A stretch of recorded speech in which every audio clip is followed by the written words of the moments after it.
دعا کرو اس کے حضور قبولیت ہو جائے. اگر تو وہ کر لے قبول ہو جائے مہربانی تو حضرت صدیق اکبر جا کے حضرت بلال حبشی کو خریدنے کے لیے کھڑے.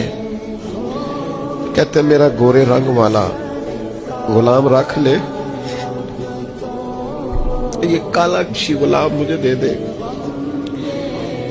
تو وہ حضرت بلال جس کے غلام تھے وہ کہنے لگا اگر میں 7 پیسے بھی مانگوں تو کہا جتنے تو کہے پیسے بھی دوں گا, پڑھا لکھا خوبصورت غلام بھی دوں گا, پر یہ حبشی نسل سیدنا بلال مجھے دے دے.